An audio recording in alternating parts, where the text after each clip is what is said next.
Good day, everyone. So welcome to my Miracle Mindedness practice.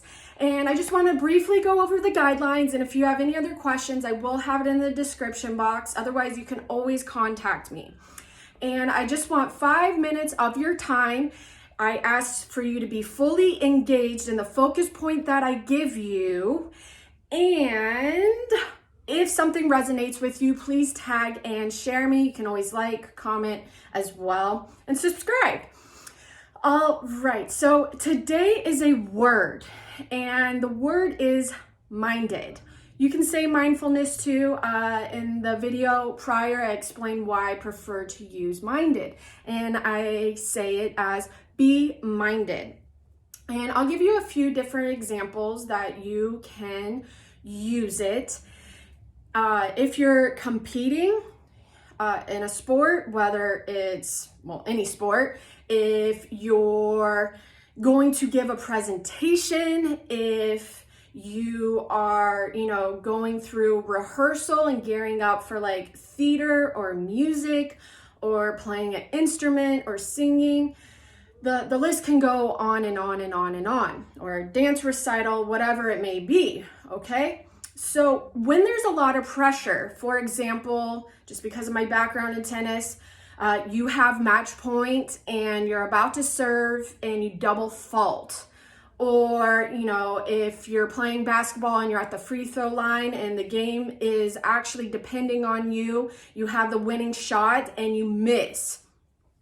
What happens? You get really upset, right? You're like, I should have made that. I should have, instead of, and saying probably some really nasty words to yourself, or even out loud. So how can you reframe that word and situation? And even in a presentation, right? You could totally have stage fright and or if you're about to give a speech and you're just like, I think you're like, yeah. It all applies in similar and different way. What you can do to dissociate yourself with the negative aspect is, instead of saying, gosh, I suck, be minded. Because what's really happening in that point or situation? You are feeling the pressure, your adrenaline is going, your body contracts and goes into freeze mode, right? So everything is constricted, even in your voice and your vocals, if you're wanting to talk and like nothing comes out, right?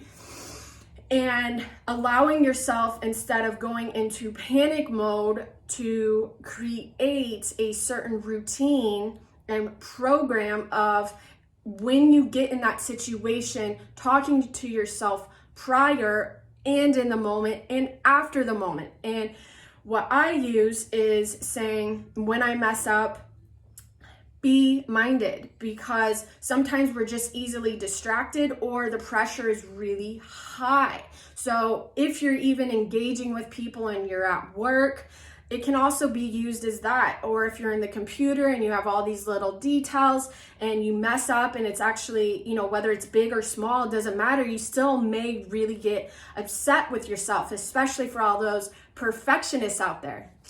Yeah, I'm one of them. And we're like, oh, how can I mess up? I want to be perfect. And so what we can do is just say, be minded. And it kind of takes that pressure off and say, let me change my focus and redirect it so I can be more open to what I'm focusing on. And what you can do for 5 minutes is just be fully engaged and starting to tap in through the breath, breathing in, be minded, be minded, be minded. And you can say that over and over for 5 minutes. Another thing that you can do is, in an active way, if you're actually working and you're like on the computer doing different things, or maybe you're even with your kids and they're just annoying you the crap out of you today and you're exhausted and so forth, and you're like, you start to feel, that pressure rise, and you're like, okay, be minded, be minded, be minded. So there's a lot of different ways you can use it.